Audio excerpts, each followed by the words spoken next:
Welcome back. Welcome back to another episode of Till the Wheels Fall Off. I'm Matt, and I'm still flying solo.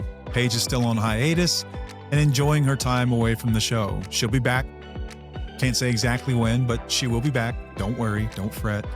You've only got me for a little while longer. I'm covering topics while I'm here doing these episodes myself that are especially relevant to me. And I know my role here at the show has always been to provide people insight as to what it takes to change and how you rebuild a life after addiction. And there's been abuse and turmoil and lack of trust and lack of emotional connection. And we kind of walk people through that process in so many ways over time. But what we also do, I hope, is tell you what recovery is not, to help you sift through the smoke screen and all the BS that people generally feed you as they are doing the bare minimum or not really walking the walk or really not recovering at all, in hopes that you can tell the difference and you can make decisions based off of that. One of the books that I read long ways into recovery, God, I was probably sober 7 years or so. It's like 4, maybe 5 years ago, maybe less than that even. I read a book by Lundy, Bancroft, called Why Does He Do That? Inside the Minds of Angry and Controlling Men. Now, I had originally stumbled upon this book while browsing TikTok one night, and I came across this video, and this person was talking about abuse, but they weren't talking about abuse in the typical sense that we think of abuse. When I think of abuse, it conjures physical violence, usually. That's kind of what I think of, physical violence or like physical intimidation. And that was kind of as far as it went with me. This person was talking about lying as a form of abuse. And I was like, lying's not abuse. What are that? Lying is just lying. What is this exaggeration? Like, what the hell is this? And so I was initially triggered to watch the video, like almost like rage bait. But I have come to know enough about myself that when I am triggered by something, I generally need to pay attention. That's usually the selfish side of me coming out to defend something. It's my ego's way of popping out to say, hello, I'm still here. I'm here to defend you. So I paid attention and I watched the video with an open heart and open mind. And the creator made some really, really good points. And they referenced this book. And so I got a copy and I read through the book. Still a little reluctant because I was still kind of confused. Like, what's the difference between arguing with someone, disagreeing on something, and being abusive? And the book actually walks you through that very thing. The author defines abuse as someone that mistreats or devalues their partner, chronically mistreats or devalues their partner. And in that context, a lot of things that we don't normally consider abusive can become abusive. So I'm going to walk you through a checklist that the author has come up with to determine when to know someone has changed. And I think that I have gone through this enough times to understand it well enough to walk you through it and even build it into the context of addiction recovery as well. They talk about addiction a bit in the book. It's mostly around just abuse in general. But I think I've tailored this to our listeners, and you guys are really going to like this one. You're going to get a lot of insights from me. So stick around. I think it's going to be a really good one.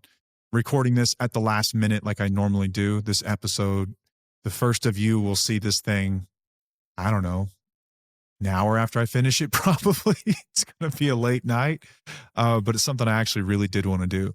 Considered for a moment not recording, but man, I made a commitment, and so that's what I'm here to do. Hey, if you don't know what Soberlink is by now, where have you been? Soberlink is the world's greatest accountability device that sort of resembles a breathalyzer. Now, for the longest time, Soberlink has been offering our listeners 50% off a device, which is an amazing offer. It really is. 50% off a device. Like, imagine if T-Mobile or Verizon or AT&T told you we're going to give you 50% off of your cell phone. It's a pretty good deal. See, Soberlink's got two components. There's the one component, which is a breathalyzer. And you might just think, okay, it's another breathalyzer, but it's really not. It's got built-in facial recognition technology, like military-grade facial recognition technology. It is tamper-proof, but what really sets it apart is the second component, which is the reporting component. You can sign up people in your accountability circle to help hold you accountable. It keeps you accountable for a couple of reasons, right? One, You are not going to be using this thing if you know that your wife is going to be instantly alerted the moment that you use it and you've been drinking that day. You're going to think twice about drinking that day. So it does help establish some of that pure grit sobriety that you do need some degree of in the beginning before we really discover some of the root causes, as we'll get to later. Um, and then it also puts people in your circle that are really rooting for you. They're going to get alerted, and you choose who these people are. You choose how many times you use this device. And what it really is, what I tell guys, if you're serious this time and you've said it's going to be different this time, it's going to be different this time, put your money where your mouth is and voluntarily get one of these things. It is a gift you give to your loved ones and yourself. What does it really do for your loved ones, and why is it so important to the work we do here on our show? Is because it gives them peace of mind, something they have not had in a very long time. They no longer have to go searching for bottles. They get tests 3 times a day if that's what you choose to do, which, I don't know, you decide what works best for you, but think about it: morning, afternoon, and night. You're not going to be able to get drunk and then sober up before your next test comes up.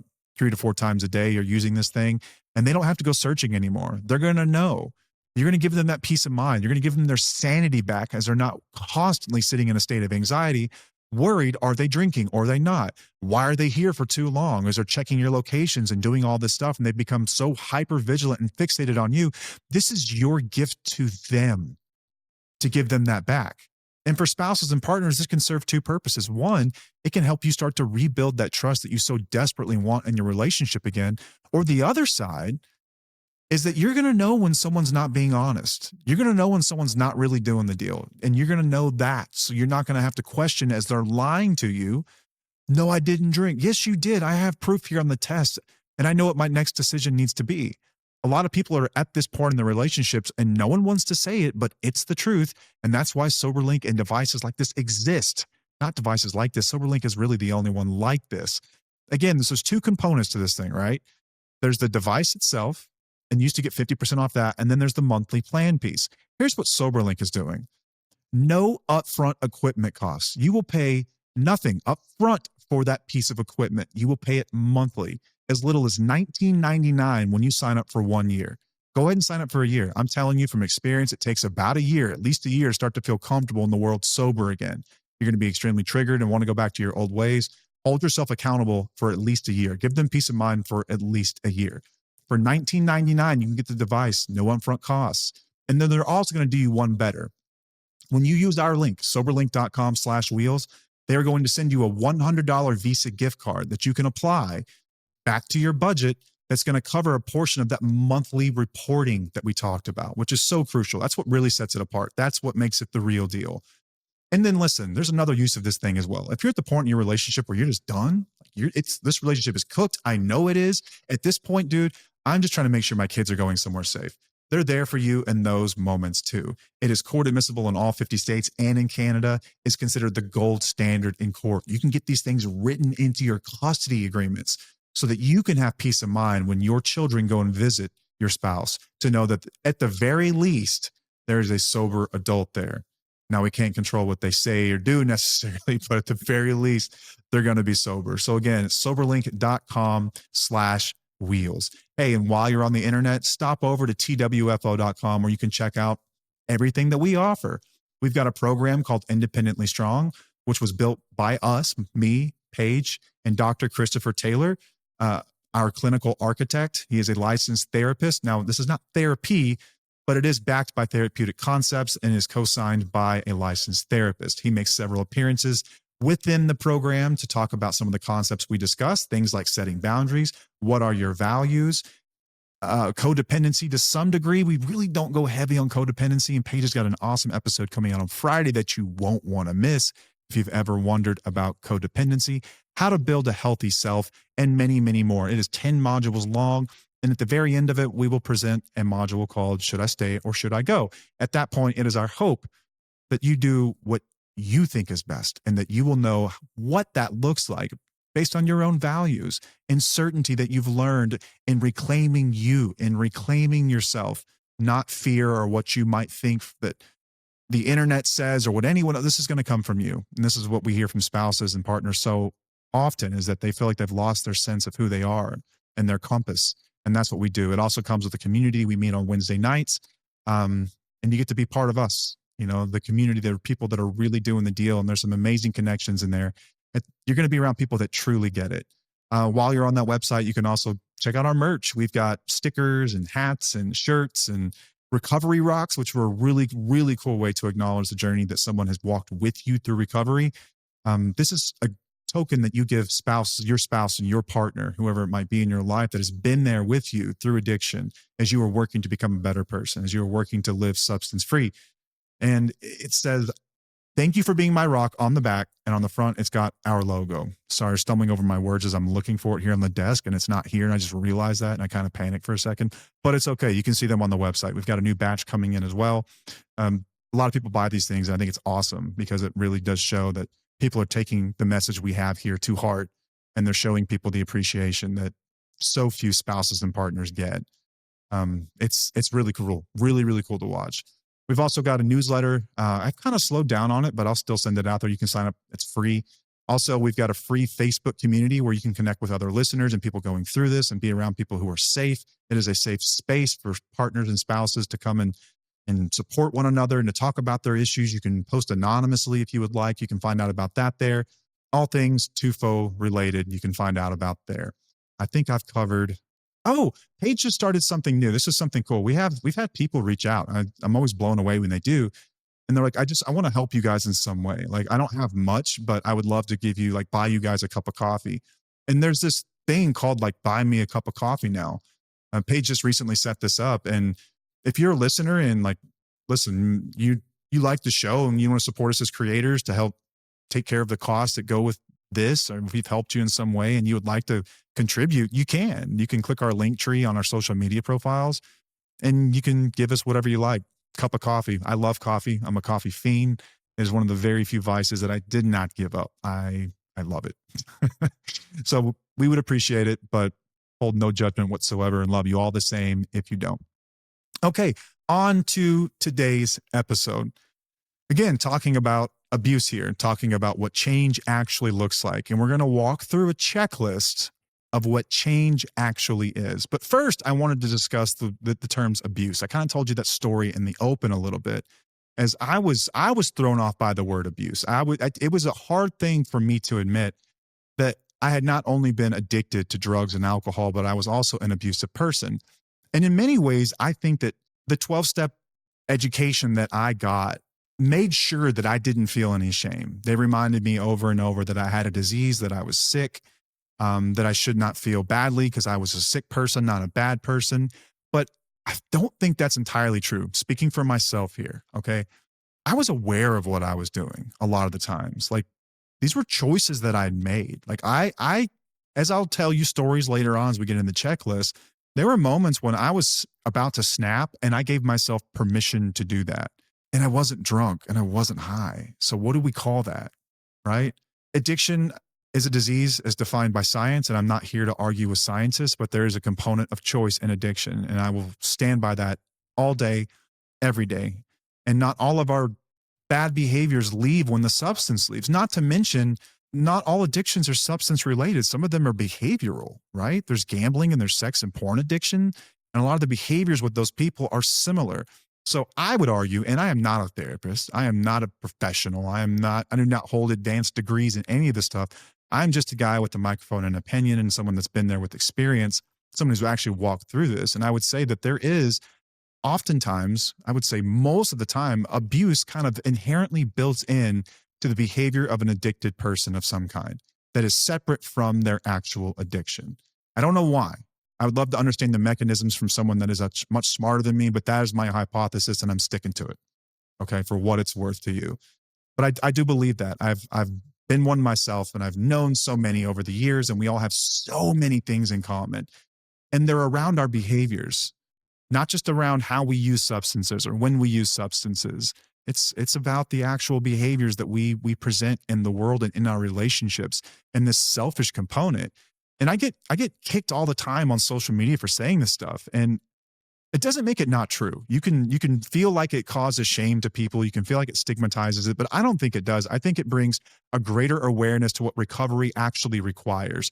And we need to stop with this idea that you just need to stop drinking. You just need to stop taking the drugs. You just need to stop watching porn. because there is so much more going on within us. Trauma does play a role in addiction. We know this, and there are more studies on this than you can possibly imagine.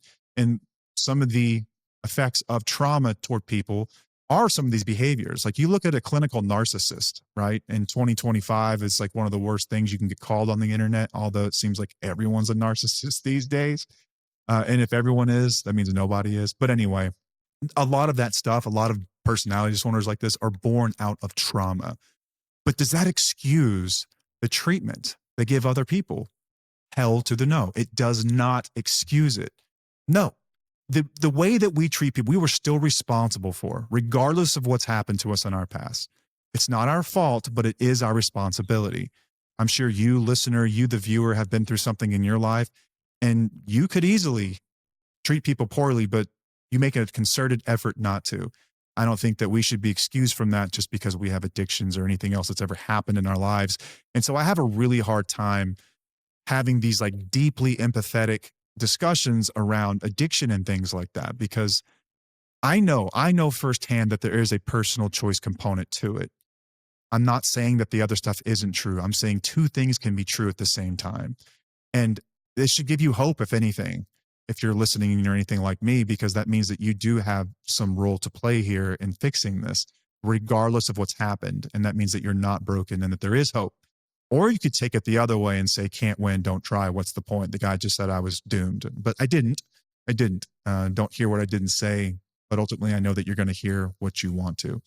So let's get into this discussion of abuse. Again, I thought it was a really dirty word. I didn't want to identify someone that was abusive, but when I started to read through this book, I started showing up all over the pages. The book is considered like the Bible for saving domestic violence, or survivors of domestic violence, or people who were in domestic violence. And it does talk a lot about domestic violence. But abuse isn't always violence. And as the author puts it, it is chronically mistreating or devaluing. Think about that for a moment. And think about what that can mean in your relationship, in your life, right? In some ways, I think some people feel like some criticisms of the book, especially for men, are that, well, that means that everything is abuse. But that's not necessarily true, because there is a difference between being abusive and mistreating someone. So I had to take notes here. So abuse is not necessarily about anger or conflict. Abuse is about power, control, and entitlement. That's the difference. And it's also about a pattern. Abuse is about control, power, and entitlement. And that means that there's a pattern of this over time. It shows up as a pattern of behavior designed to dominate, diminish, or manipulate the partner. And it's not a one-off fight. It's not losing your temper. It's a worldview that says, I have the right to control you, silence you, or punish you if you don't meet my expectations. I hope you can start to see the difference here. And someone in your life may have already come to mind, like, okay, maybe I thought I was abusive, but now I see that they are, right? There's a difference between people who lose it sometimes, because we all lose it sometimes. There's a difference in that in someone who loses it on a very regular basis with the intent to manipulate or control others. It's about power to them. So abuse versus being argumentative. This is the simplest, most basal example I could come up with. So both people can raise their voice, state their case, and even get passionate about something and throw some nasty words back and forth. It's situational though, right? It happens in the heat of a disagreement, and both sides can apologize, they can take accountability, and they can move forward. And there's no underlying belief that one person is superior to the other, or that one person's emotions or feelings are superior to the other. Now, abusive patterns of control. One partner feels entitled to win at all costs. They use tactics like gaslighting, intimidation, silent treatment, belittling, threats, or coercion, or sometimes violence. They reframe issues so their partner is always at fault. They punish their partner emotionally, physically, or financially when not obeyed. And they don't see their partner as an equal. They see them as someone to be controlled, to be dominated. Bancroft often says this, and I love this quote. He says, an abuser doesn't lose control, he takes control. An abuser doesn't lose control, he takes control. Think of that. And I kind of alluded to that earlier. And this is where I really started to dig into this book. And it was a really tough read for me because I always thought of myself as a good guy, right? I was a good guy who had some problems and I had a temper, but I really, really minimized it when I talked about it that way. And even when I was doing my 12-step work, as I was going through it, I started to see the first shades of this. And this is long before I actually read the book when I talked about my anger and my temper. But I think in my mind, I wanted to convince myself that it was situational or that it was caused by the substance.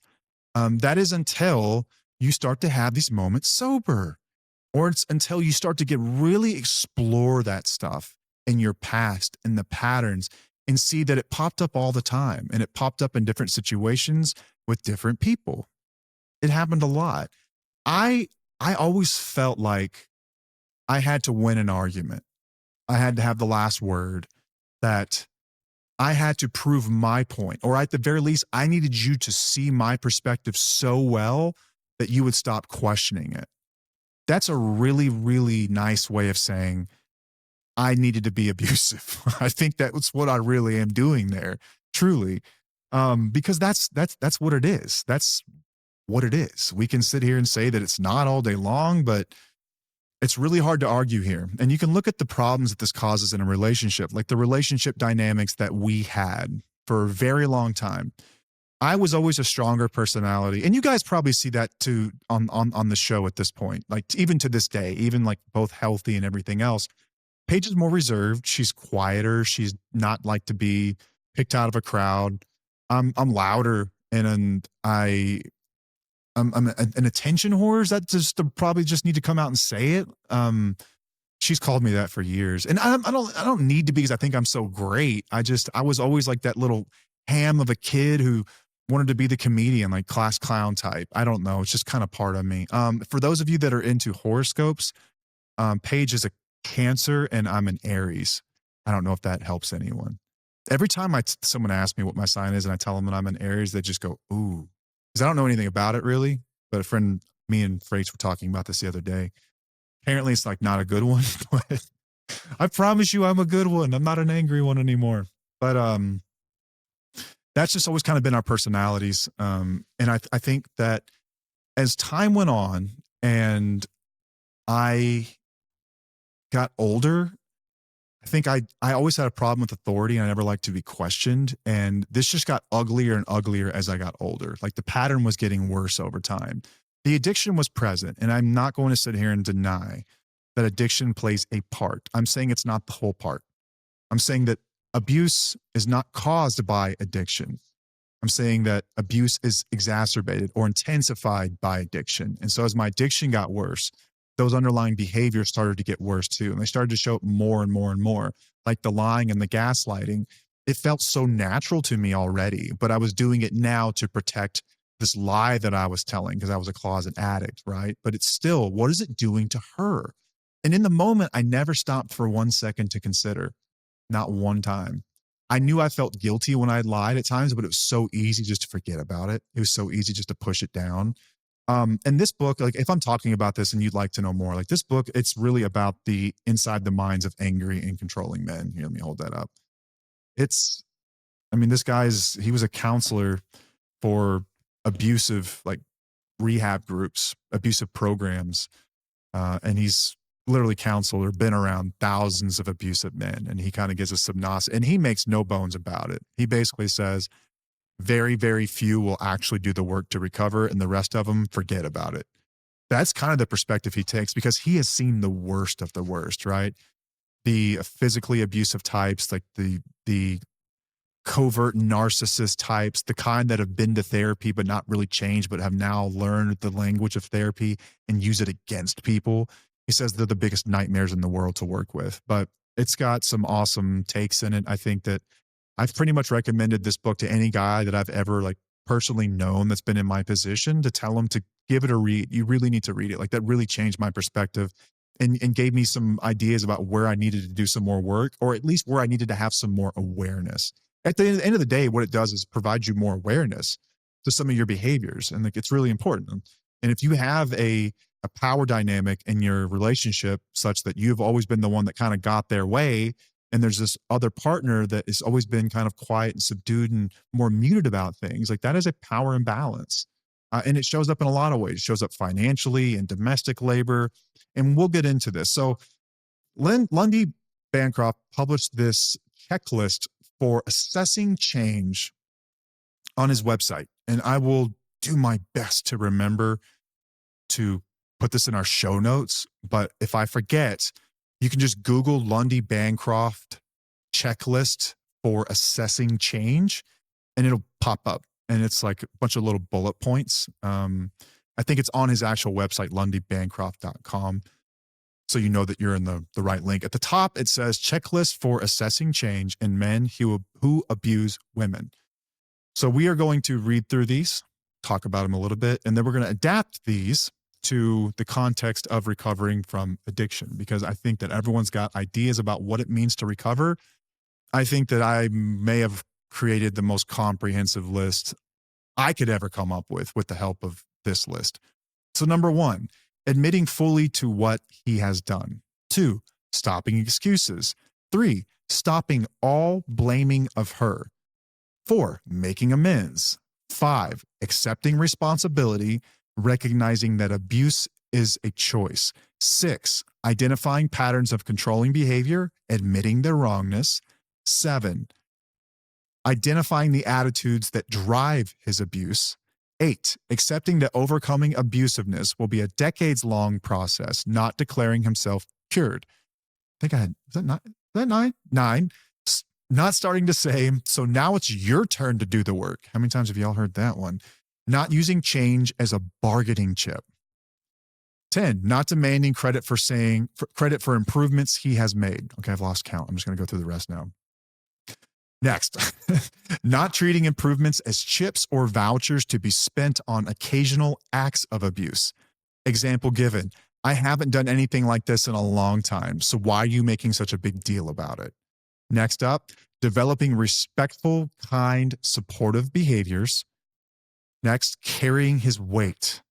Next, sharing power. Next, changing how he is in highly heated conflicts. Next up, changing how he responds to his partner's or former partner's anger or grievances. Next, changing his parenting. Now we got changing his treatment of her as a parent. Next, changing his attitude toward females in general. Next up and last, accepting the consequences of his actions, including not feeling sorry for himself about those consequences and not blaming her or the children for them. That is the list that he created, and I think it is an amazing list. As I was going through this, I actually felt relief because I knew in my heart of hearts that I had done all those things, but I didn't want to be the judge of that.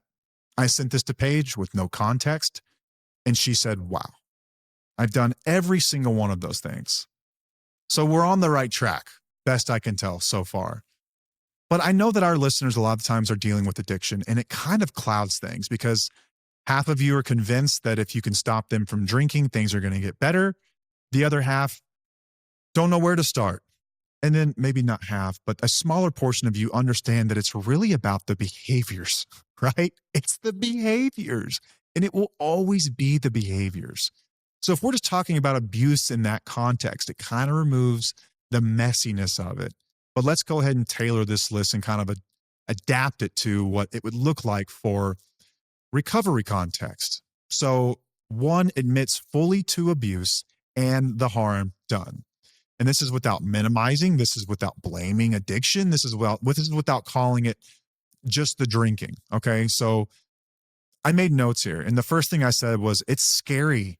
It's so scary how easy it is to write off the things that we do. It is truly scary how easy it is to write off the things we do.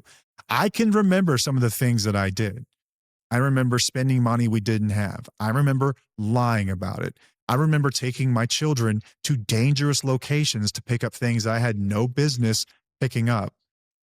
I slept great at night. I just let it go. To me, it was like, whatever, not that big of a deal. I minimized it. And then to the degree that I did feel shame, I just blamed the addiction. That's truly what I did. I was like, that's just, that's just what addicts do. That's just what we do. And I think, and I kind of compartmentalized it in my mind. I don't know how or why, but it was strangely easy how it was strange how easy that was to do. This is years later. I'm looking at this thinking, holy shit, like none of those are normal behaviors. Like that is insane, but it feels normal. And maybe it's just because you get used to it. Maybe it's because you get so used to lying that it's like anything else. Like the first time you go swimming, that's scary, right? You nearly drown. And then over time, you're like, it's just like swimming, big deal. Maybe it's like that. I don't know. Maybe we just get used to it, like habituation. I don't know. The next note I had was kind of interesting here. And this is on the first point, admits fully to abuse and the harm done. I had this insight that when you treat yourself like absolute shit all the time, it kind of becomes easy to treat others like shit. And that's not okay whatsoever. I want to preface that by saying that is not okay. But it's crazy how easy it is to expect other people to accept that level of treatment. And it's almost like when you're okay with it, everyone else should be okay with it too, right? This is kind of where abuse and manipulation start. Like you're not respecting other people's standards of behaviors for what they perceive to be right and wrong, for their emotions and how they feel about something. You're just essentially saying that my perspective is more important than yours. And what does that sound like? As we talked about earlier, when we talked about like these power imbalances and things like that, like these are the bones of abusive behavior. Um, I would say, like in my mind, I would think I can handle it. Like, why can't they? Like, big effing deal. Like, it's not that big of a deal. It's a big deal to the degree that you make it one, which is like kind of like gaslighting 101. Like, A, there is no problem. That's not how I remember it. Or B, to the extent that there is a problem, actually, your problem with it is the problem. Like, how many times have you guys heard that? Considering other people to just be super sensitive. And if you just weren't so effing sensitive, if you could just be cool about this, if you could just get over it, if you could just drop it. I had to admit to all this stuff. And I think I had to break from the delusion that any of this stuff was normal. Like that's where the start was for me. And that's what I did when I admitted fully to the abuse and to the harms done, was first acknowledging how insane a lot of this stuff was. And then we'll get to sort of the empathy piece of this here in just a bit. But admitting to abuse and what that actually looks like. So that's lying, that's manipulating, that's gaslighting, that's being aggressive, that's breaking and damaging things. That could be physical abuse, that could be physical intimidation. All of these things fall into this category. Okay.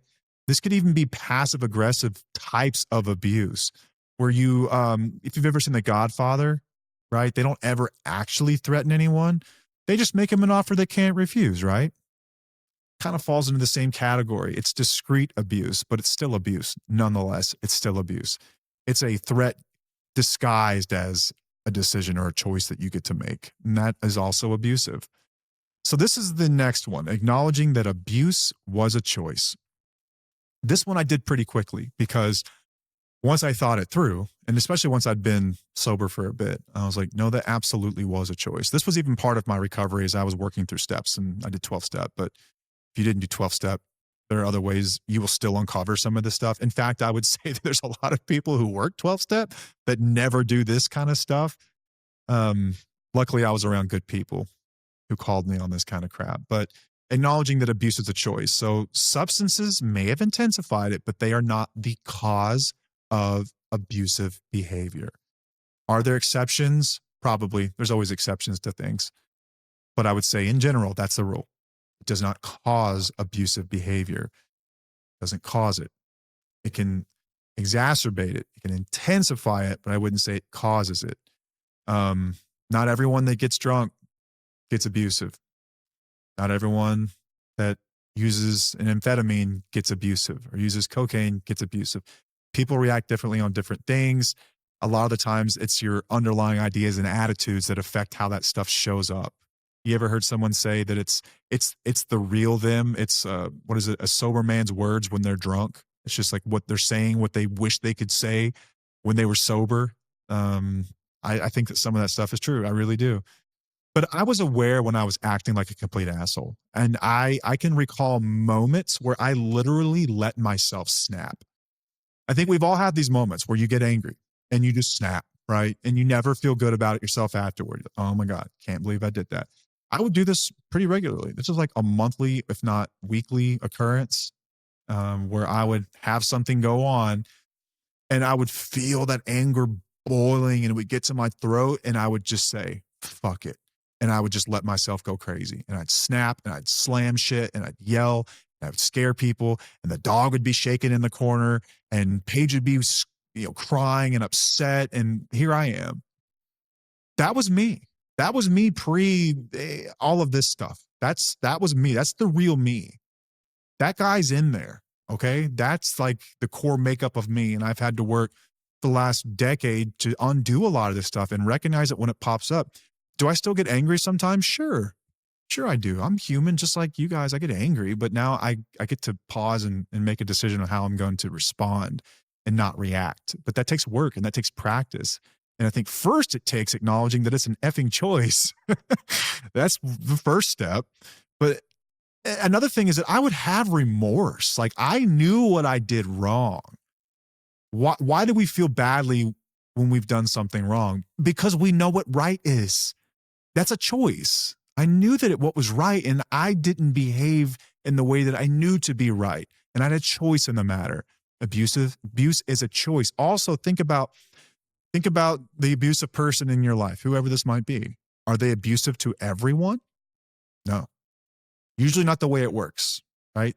They're flying monkeys, they're totally cool with. They are nice to those people. New people, attractive women, they're nice to those people, right? But to you, not so much. They choose who they abuse.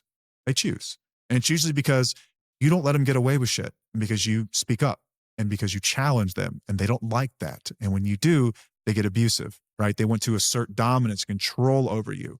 It's a choice, guys. This is a choice. Remember this. When you're thinking about someone's trauma and what they've been through, are the reasons it's there? Yes. Do they have choices to make to get out? Also, yes. And you have to live with both of those truths, truly. Next one, stops using addiction as an excuse. This is kind of like 12-step in a nutshell. I love 12. It saved my life. It did, but I will always be honest about some of the nuance in my opinions about it. And it's just my opinion, right? I don't represent that group by any means. I'm just a dude that came across it. That's all. I'm not an expert here, but I do see this a lot. I see it. I see it all the time. I was drunk or I was high is offered as the reason for abuse, or oftentimes the reason for infidelity. What always got me there is infidelity. Okay, is it someone that on a whim blacked out one night and slept with someone they met at a hotel bar on a work trip and it was a one-time deal and they don't remember it? Or, which is usually the case, there is an ongoing sort of affair of sorts, whether that's an emotional affair, text message going back and forth. Text messages don't just take place when they're drunk. This is like throughout the day, and they're remembering this stuff when they're sober, and they're not saying anything, and they're still going about it. Like they are conscious about it, y'all. It breaks my heart when I see, because I know that there's so many women that want their relationships to work, and they truly love this guy. They do, but do not buy his bullshit that it was just the alcohol. They know when they're sober. They remember when they're sober too, okay? If there's someone who's continually carrying on something, like that's a choice. That is a choice. Just remember that. I'm trying to protect you guys, trying to put you in positions where you're not going to be made to be let down later. This is a choice that these guys are making. Now, I will stand a little bit here and say, like, I never did this. I never had any of the emotional affairs or infidelity or anything like that. So I can't speak from the position of someone that has been there. In all fairness, I'm just using ration and logic here, and the experiences of those that have, like you'll read about in this book, as Bancroft calls them out quite often on some of these same points and even better ones. Just you'd have to check it out. But I wrote here, I had to admit wholly that I had much more going on than a love for substances, and I had a choice in the way that I treated people. It was so much more than just this love affair with the substance that was causing my behaviors. Furthermore, I think that there's also this point. Let's say that you have someone in your life that says it's just the substance that makes me treat you that way, and you've bought that excuse. You've chosen to accept that.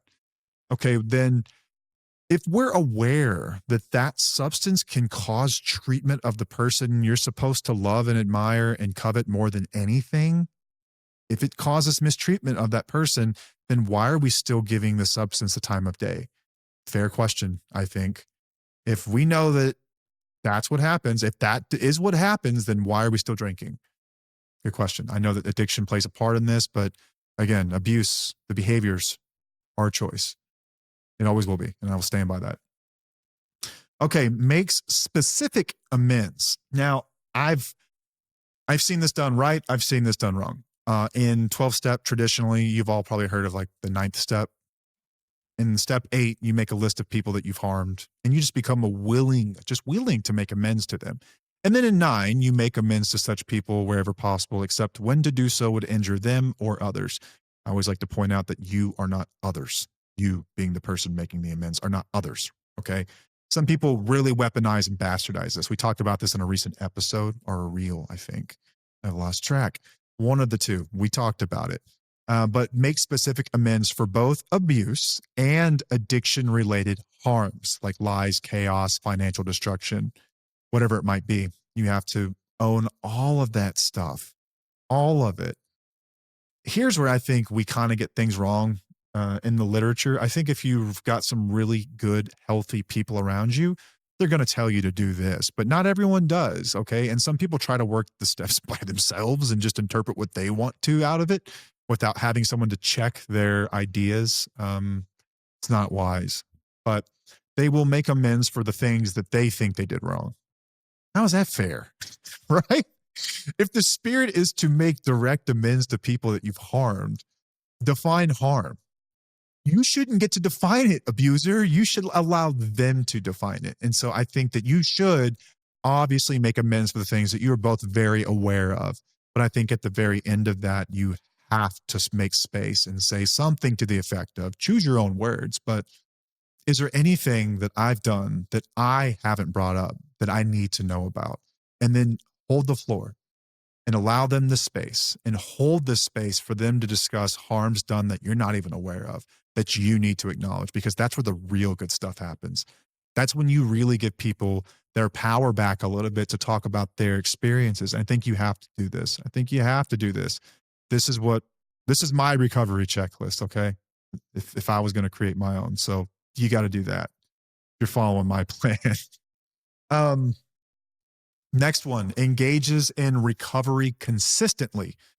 Sobriety practices, support systems, therapy, whatever it might be, without needing to be pushed, without having, dude, you have no idea. If you're a guy listener, I have had more conversations than I can count where your wives, your girlfriends, your fiancés are desperate for you to work some sort of a program. And they're not just saying 12-step, but do something. And you need it too. You might not think you do. And I know as guys, it's hard to ask for help. It's hard to be vulnerable. It's hard to put yourself out there.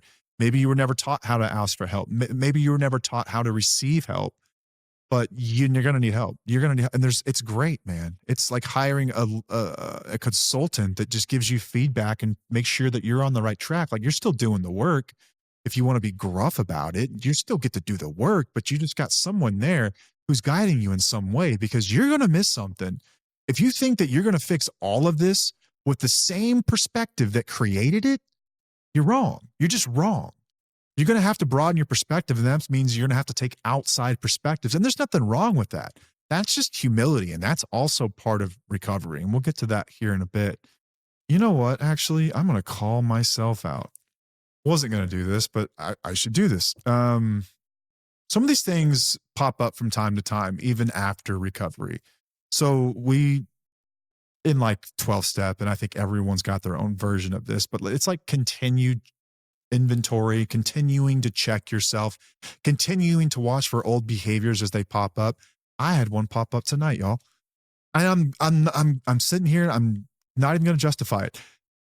Someone knocked on the door and I was rude to him for no reason other than I felt that feeling pop up, and I was like, I didn't like scream and cuss at him, but I was dismissive of them and I was rude.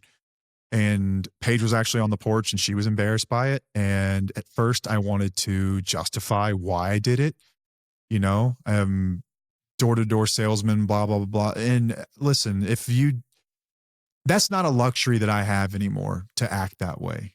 I've had my life's fill of that. My goal at this point is to constantly right those wrongs. I'm shooting for true north. I'm shooting for perfection.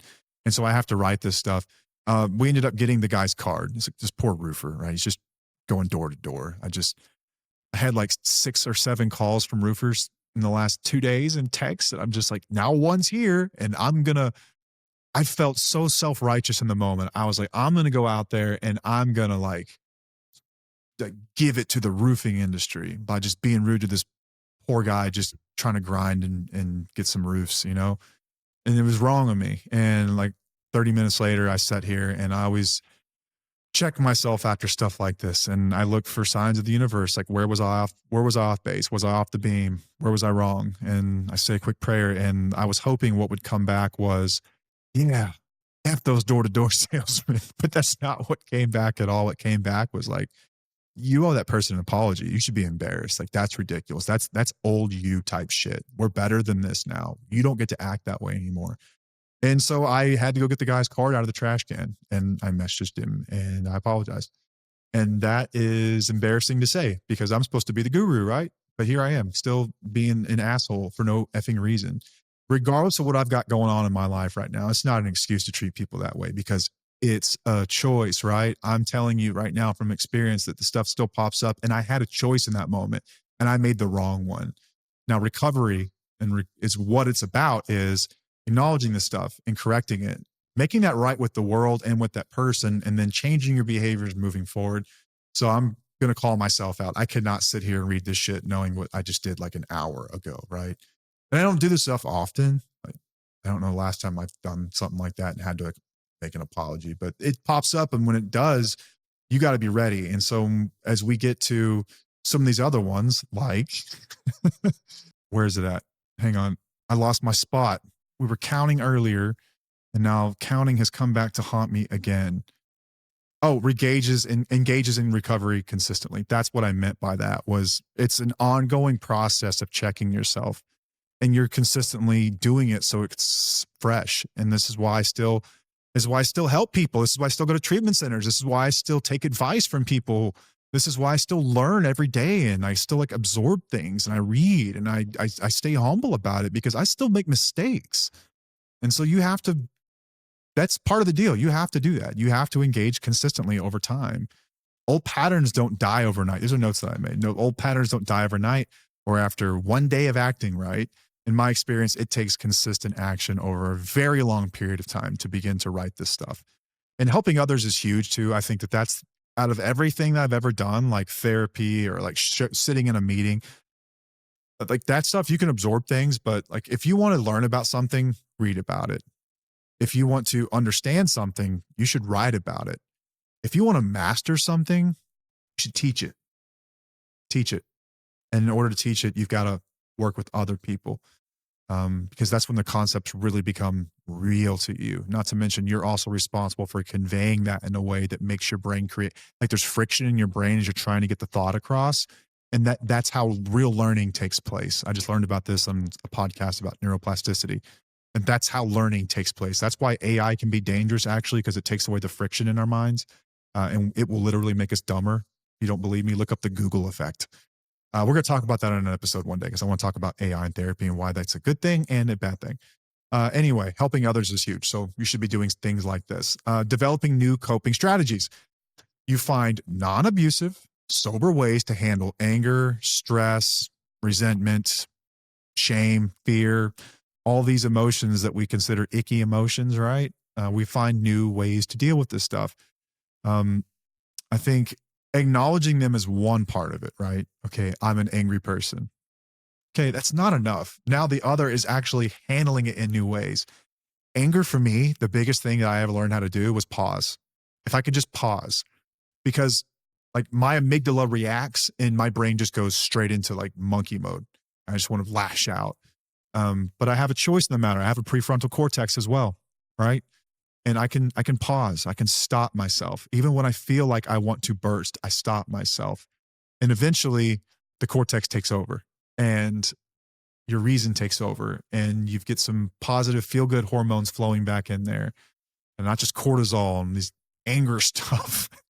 And I learned how to pause and respond rather than react. And that took practice. And that literally took just biting my tongue sometimes and just shutting up and just telling myself, shut up, shut up, shut up, shut up, shut up.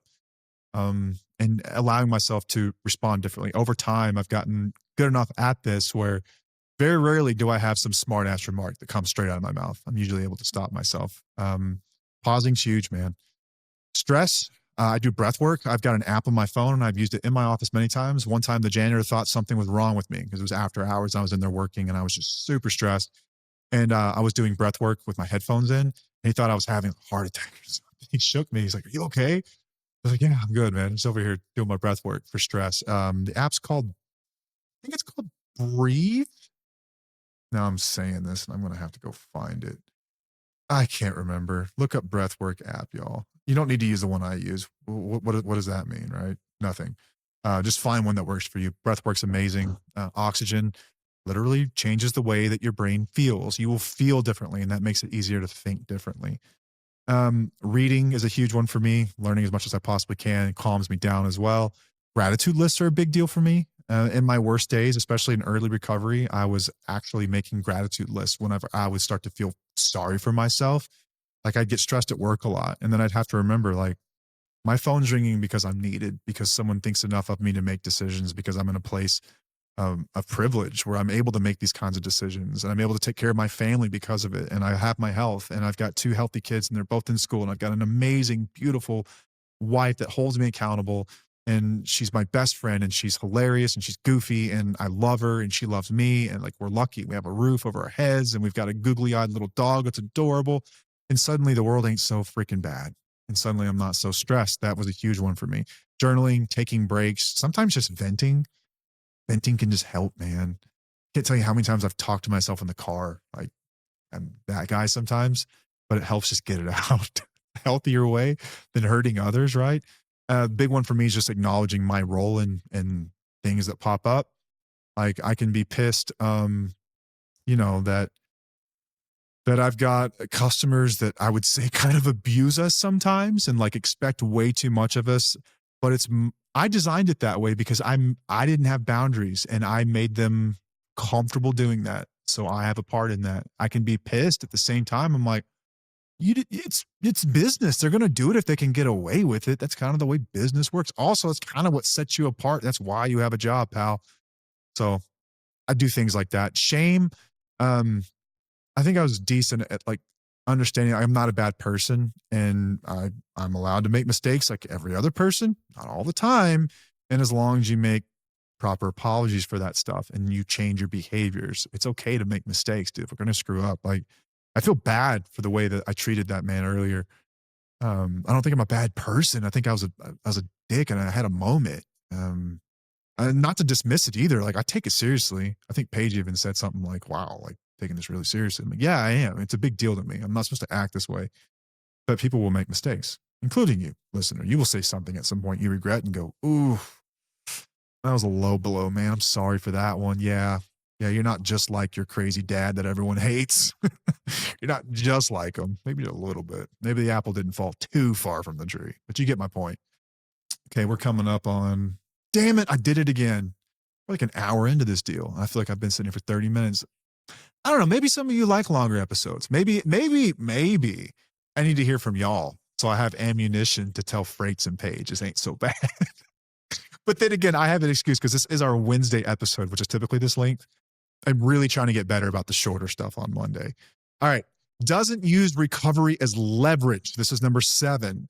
You cannot say things like, "I'm sober now. You should trust me," especially not right away. You don't get to use this as a bargaining chip. You don't get to cash it in for future abusive episodes or future like relapses and stuff like that, where you know this is a problem. It's not currency, y'all. It's not currency. And I've never once done this. Like I've never once done this. People are allowed to feel however they feel about me. And I will never tell them that their experience is not valid because I'm better now. Never, ever, ever, ever. Your experience is real with me. And I will live the rest of my life honoring that and living in honor of that. I promise you that. And Next one, accepts that change is long term.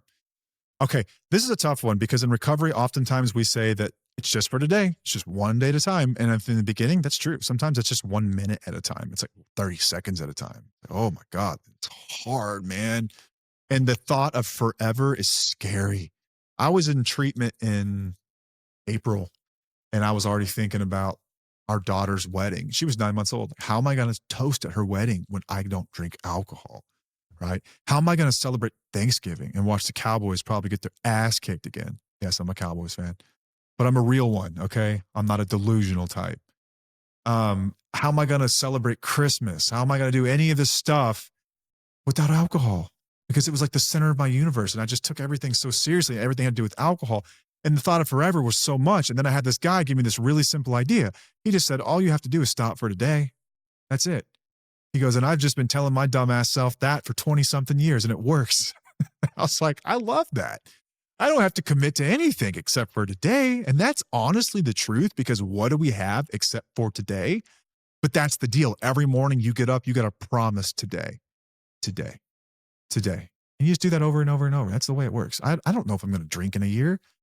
Dude, my brain is so tiny and peanut-like. I don't know what's happening next week. Paige told me we're going to a concert this weekend. I didn't know there's a concert. I had no clue. I just found out, feels like. But I kind of remember booking it with her. Just been so scatterbrained, busy and stuff. Like, that's life, right? I don't know what's going to, just today. But I also understand that that is a promise. Every today that I am gifted, I will make that promise that day. So it kind of is forever, right? It's just not. Frame it however you need to make it make sense to you, but it's long term at the very least.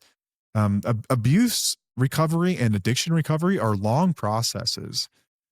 Learn more about neuroplasticity and read about those processes and how they change. And the brain is neuroplastic and it is always changing, but it doesn't happen overnight. Okay. It doesn't happen like just boom, especially when it comes to abuse, because those are more behaviors that are kind of instilled in you.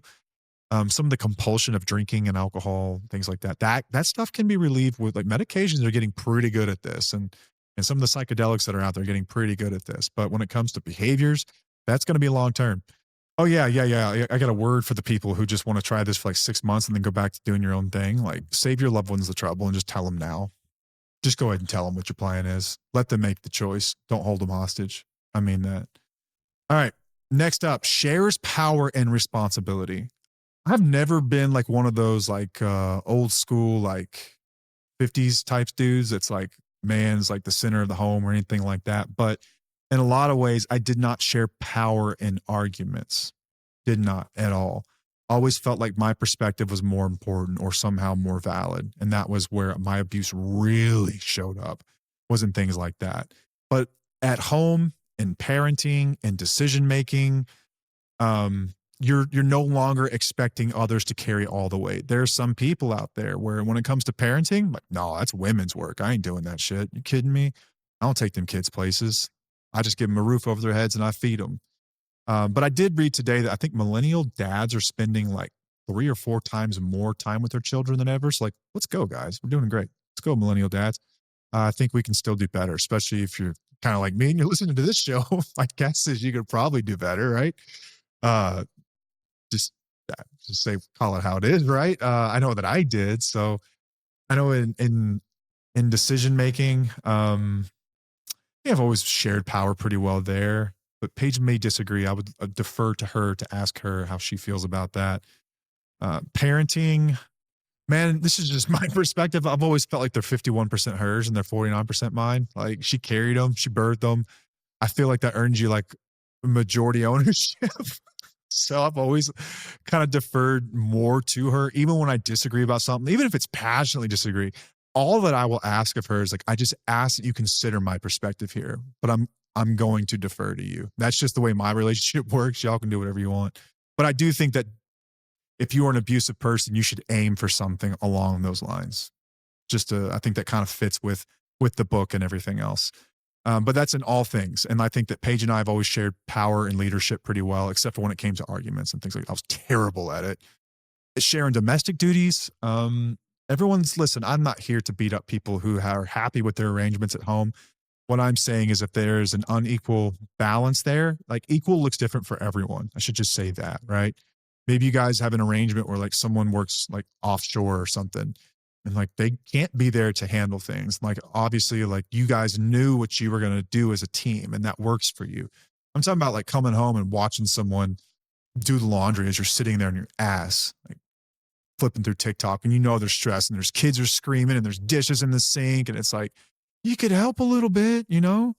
Dude, like being a dad is like your number one job. Being a husband is your number one job. Like your career is two. Take care of your first job. We go to our second one for longer, unfortunately, but we still come home. We got to do stuff, man. Raise your kids, clean stuff. um, 10 shows up differently in conflict. This is where the change really starts to show. Like I've always said, and I've never really gotten a chance to do it, but anytime I hear some guy talking about how they didn't have to do all this stuff to recover, I always just said, like, I want to talk to your wife. I want to talk to your wife so bad. I want her take. I like I've even had wives like reach out to me in like 12-step work, or if I was like working with someone like a mentor or something like that. And they're like, how's he doing? And I'm like, you should be the judge of that, not me. Like he can feed me bullshit. I have no clue, but you see him at home. You're going to be the one that knows, not me. I have no clue. Like they lie to me, man. I've had so many that I thought were like, oh, this guy's getting it. And then you come to find out he's been arrested for domestic violence or something. I'm like, oh, wow. I'm a terrible judge of character. That's happened to me more times than I can count. So I quit trying to say that I know. I don't know. You guys know. When someone shows up differently in conflict, that's how you know that they're actually starting to make changes. No more exploding, no gaslighting, no storming out and breaking stuff. No, they handle disagreements sober and respectfully. And I wrote here, sometimes I used to just have to shut my mouth up until my thoughts caught up and I could think rationally. Mention that again, like learning how to pause. But I've gained the ability to respond rather than react. And that part's huge. And I think that anyone, like if this is a checklist of what recovery is, that's one of the things that I would say is essential. I think they're all essential, but that one really essential to an ongoing relationship, especially. Responds with accountability to their partner's pain. Listens without dismissing it as you're just overreacting, you're just being sensitive, or that was just the addiction. Any of that crap, that doesn't fly. Accountability. Their pain is real. The pain that a partner or a spouse feels is as real as anything. I don't care if I was not there for it because I was elsewhere because of whatever I put in my body. It is real to them as anything else. And you have to hold space for that pain. You have to sit there with them through that. You have to understand what that did to them and what that keeps doing to them down the line. How are you ever going to fix it if you don't understand? You have to sit there. This is where the empathy piece comes in that we talked about earlier. If you have trouble empathizing because of something you've been through in your life, you could at the very least cognitively understand how that's hurtful. Put yourself in their shoes and understand. Maybe you're lacking a few mirror neurons that you can't feel it with them, but you can certainly effing understand it, okay? You can do that. Let's see, models healthy recovery in family life. This is another one on my checklist. You have to be transparent, you have to be consistent, and you have to be dependable, and you show change through action, not through words. So this is honesty. Honesty, honesty, honesty. This is the one thing that I think I got right. Honesty. I haven't told a lie since like 2013. I don't lie anymore. I can't lie anymore. I made a promise to myself and the universe. I would never tell another lie. If I could actually have this problem removed from my life and I could be given another chance at life without, like my organs not giving out on me and stuff like that. I'm not talking about other people giving me a chance. I'm talking about like my physical body not giving out on me. Like I would never lie again. And I haven't. I don't lie anymore. Integrity as well. Do the right thing when no one's looking. Do the right thing without having to be asked. Just do the right thing because it's the right thing. This shows up in your parenting as well. Like if you're not going to be able to betray this kind of stuff, how do you expect your kids to absorb it? They're sponges, man. They've got to get it from you. You got to show up for your kids. You got to show up for your wife, and other people too. You got to be there for other people. You with nothing in it for you. You can't just be a net taker anymore. Do things and hack back into the stream of life. Provide to the stream of life. This is a huge piece of it. And as a partner or spouse, you're going to be able to see all of this stuff. This is really for you guys. Like I would love for someone who's of like a guy listener, like you're like me and you're listening, and you're like, okay, these are the things I can work for, but you don't get to determine if you've done this or not. They do. They do. That's how you know it's real. It's like letting your teacher grade your test instead of grade your own test. You know, it's a little different. It's really easy to scratch out that Scantron. You remember those things. All right. Last two, accepts consequences without self-pity. You don't flip into the poor me mode when facing fallout from abuse or addiction. Never, ever, ever, ever, ever start the poor me stuff or make consequences about us. I had this guy reach out who I think is trying to some degree to acknowledge some of the harm that's gone on in his relationship. And his wife was pissed at him because they were talking on the phone. He's not living at home, best I could tell. And their daughter was really upset. She was crying because she missed him, but he was out of the house for good reason, so that she felt safe to protect herself. Those were her boundaries. And he made it about him.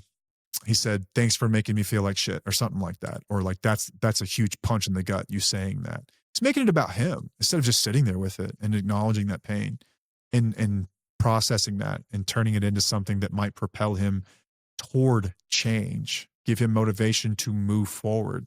Made it about him. And she got pissed and he didn't understand why. So I had to tell him that's exactly why. Because you're playing the poor me card. You can't do that, man. That's rule 13. You can't, you have to accept your consequences without any self-pity. Like, you're feeling this way because of conditions you set into motion. You don't then get to feel like a victim in it, right? You don't. And that's very invalidating to the other people that you've harmed when you try to make it about you. I'm not saying you can't have feelings or emotions about it. Just don't talk to her about them. Shit, man, call someone else. Like, how dumb can we be sometimes, right? I've probably been guilty at this at some point in my youth. I don't know. But last one, maintain humility. Understand that sobriety alone does not equal transformation. It's not just sobriety, it's emotional maturity. That's the biggest part of the work. And humility is huge, man. Like, continue to be teachable, continue to be like humility. And I think people really screw up humility a lot of times. The best quote I ever heard, I think it was C.S. Lewis, but I'm not sure, said humility is not thinking less of yourself. It's thinking of yourself less. It's not thinking that you're this horrible person and everyone just can beat me up and I'm, oh shucks, I'm nothing. It's nothing like that. It's just thinking of yourself less and thinking of others more. In doing that, you will give more to the world than you take, right? And you remain teachable and you remain coachable, and that you can still learn something, and that you're never a finished product. And that you can have a sense of humor about yourself, and you can, laugh at yourself, and you can make mistakes without having your ego bruised, and like say you're sorry without feeling like you're a failure. Like, this is humility, all this stuff. And I don't think you can set out to like gain humility. I think humility is a byproduct of all this other stuff. I don't, like, if you said today, like, how do I get more humility? It'd be the longest conversation I've ever had with the person, because I would have to tell them about all this other stuff that comes first. And then as a result of those things, you will become more humble. I think that's kind of the way it works. That's just my opinion anyway. So that's my checklist. That's my checklist for assessing change in recovery. And I hope it's been helpful to you. If you guys would like, I could publish this. Maybe I'll do that. Maybe I'll stick it in a newsletter. How about that? I'll make a note right now, actually, to send this in the newsletter. I have not sent one out in a little bit. And maybe I'll just send one out to remind people we still have one, because I've been making episodes instead, because it's easier to speak into a microphone than it is to write. Writing is a lot, right? Newsletter. Send list. I will send the list in the newsletter if it's helpful to anyone. It may only be helpful to me, but I hope it's helpful to you guys. At the very least, for spouses and partners, we're here for you guys. And I want you to know that's what recovery looks like. And you can find me anyone that wants to argue about it. Maybe we can add something to the list, but we can't take anything off of that list. Those things are essential. That's how you gauge progress. That's how you gauge progress when it comes to abuse, because remember, this is about abuse and recovery. It's not just about sobriety. This is about behaviors. How do you gauge someone's actually changing their behaviors? We've gone through Bancroft's list, which I think is excellent. And we've gone through a further list that deals with behaviors and addiction and things like that. And I think that they're both going to be excellent as you start to make decisions about, what are we doing here? Is this relationship going? Is this person actually changing, or are they not? You are going to know. I just want you to know that you don't need to feel so sorry for guys like me, because we have options. We have choices. There are ways that we can get better, but we've got to want to do that. Remember that it is a choice, and we're here for you guys, partners and spouses. We will always be here for you guys. I will be here a little for the guys on the side, for the ones that really, really want to do the deal. There just aren't a whole lot of them. And I will call more and more and more of them out, hopefully get more of them involved. But at the end of the day, this is work that very few people are going to do. Bancroft is very, very bleak on his stats about how many people actually go through this work. Essentially says just a little more than none, more or less. Not many at all. Very, very few. But check out the book if you're really curious to see what's going on inside the mind of an abusive person. I know that a lot of our listeners deal with some serious abuse, things that have literally brought me to tears. I've had to pull over on the side of the road. I shouldn't be reading while I'm driving, but I do sometimes. Sorry. But some really, really serious stuff, guys. You are dealing with something serious here, and you need to treat it seriously, and your decisions need to be taken very seriously.